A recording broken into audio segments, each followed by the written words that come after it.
Welcome to Time of Death. This video is for informational purposes and in no way meant to glorify or condone violence. In today's video, we'll be discussing the murder of Jerry Chan. Chan was stabbed to death on Wednesday, September 12, 2018, in the 2600 block of East Colorado Boulevard in Pasadena, according to LA County coroner records. Jose Antonio Santiago was subsequently arrested and charged with the murder. The following is the evidence at trial. This criminal case arose from a fatal stabbing outside the Colorado bar in Pasadena, California, early on the morning of September 12, 2018. Defendant Jose Santiago drank 5 drinks at the bar over several hours on the evening of September 11, 2018. According to the bartender, defendant acted normally while he was there. Victim Jerry Chan and Mr. Trevino were also at the bar that night. They were friends and regular patrons. The victim arrived at the Colorado bar close to midnight. While the victim spoke to the bartender, defendant approached him and said they had previously met. The victim apologized and said he did not remember defendant. After a few minutes of further conversation about whether they were acquainted, the victim and defendant shook hands and the victim said, "Okay, I'll remember you now." Defendant walked away, paid his bar tab at 11:53 p.m. and left the bar after smiling, waving goodbye and shaking the hands of some other patrons. After defendant left the Colorado bar, he went to a Denny's restaurant across the street. He had forgotten to pay the last time he had been there, so the restaurant manager reminded him to do so. He calmly ate his food and he had a friendly conversation with the manager and server. He told him he was a veteran and that he sometimes felt stressed. Defendant left Denny's around 12:36 a.m. and walked a half mile to a Vaughn's grocery store. He tried to purchase a kitchen knife with a blade about 8 inches long, but was unable to do so because the registers were not working. Defendant waited for the registers to reopen, falling asleep at one point, but also pacing and sometimes appearing anxious.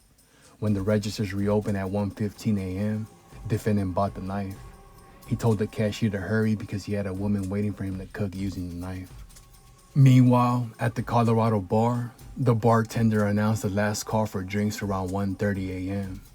Mr. Trevino and the victim went outside to smoke. Trevino said they were both in a good mood. While they were talking on the sidewalk, defendant approached them. Defendant started speaking to the victim, and according to Trevino, both seemed to be apologizing to each other for an earlier encounter inside the bar. Both men seemed cheerful or in good moods, and Trevino said defendant seemed to be accepting the victim's apology. Defendant then hugged the victim. While defendant was hugging the victim, he suddenly made a stabbing motion to the victim's torso. When defendant pulled his hand back, Trevino saw he had a knife. Trevino grabbed defendant's wrist and told the victim to grab the knife. A struggle for the knife ensued, and all 3 men fell to the ground.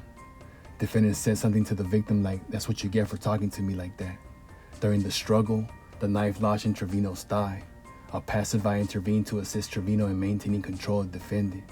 Defendant yelled that he was a veteran with post-traumatic stress disorder, Trevino and the victim were drug dealers, and the victim had tried to stab him and that he would kill the passerby next. The police then arrived on the scene. When an officer asked what had happened, defendant repeated his accusation that the victim was a drug dealer who had disrespected him, so he got even.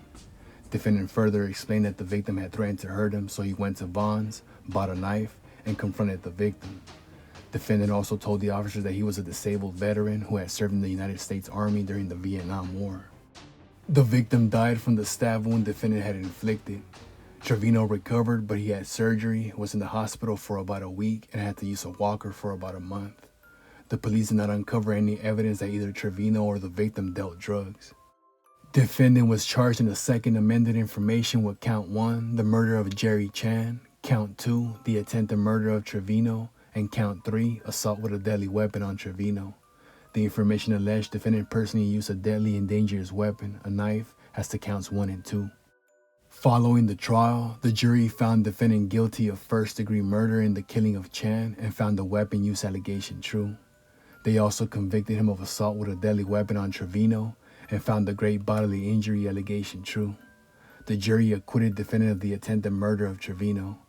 Defendant was sentenced to a total of 32 years to life in state prison.